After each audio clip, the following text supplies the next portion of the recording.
The year is 2002. George W. Bush is the president, Amazon stock was worth $16 a share, and my friend group was obsessed with the Final Fantasy games. We all had our favorite game in the series. My best friend loved FF9, another friend loved FF8, and that year I had played FF4 at least 3 times.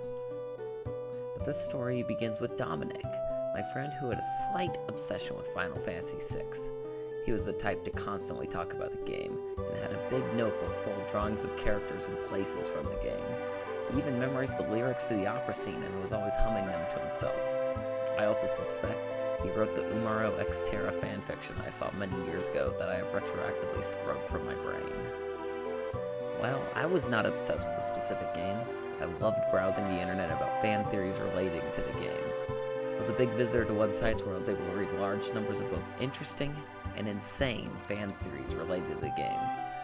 My friends did not share the same reaction to my fascination with Ares revival theories or Renoa being Ultimecia.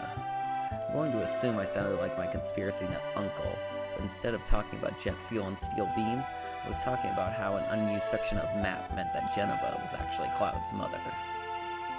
So one day, Dominic came up to me, excitedly telling me that something that would change the course of my life forever.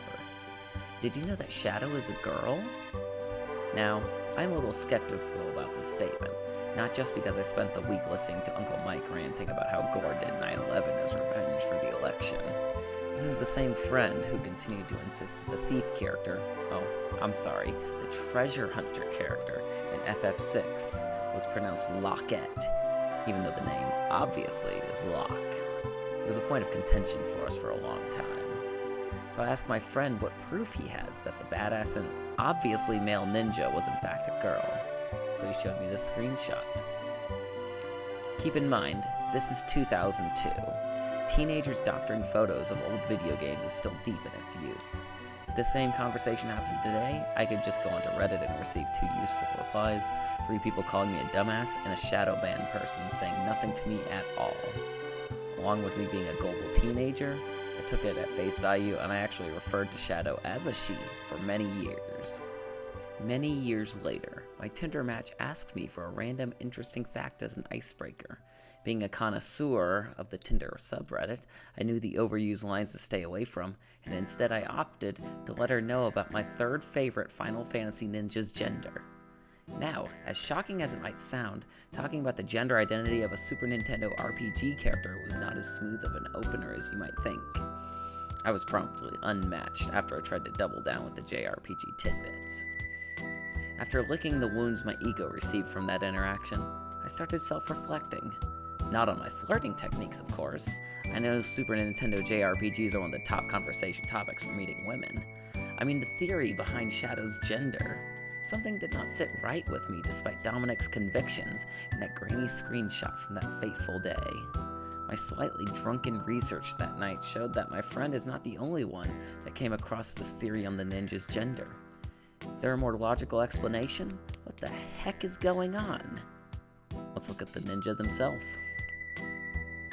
If we look way back at the first time we meet Shadow, we already have a problem.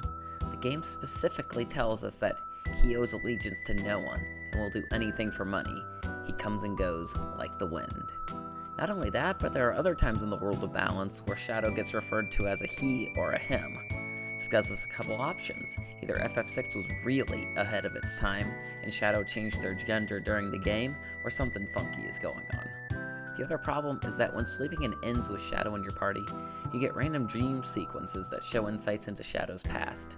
There are 5 dreams you can witness where you see the story of 2 men, Barum and Clyde, who name themselves the Shadow Bandits. They succeed in stealing 1 million gil from a train, but Barum becomes injured.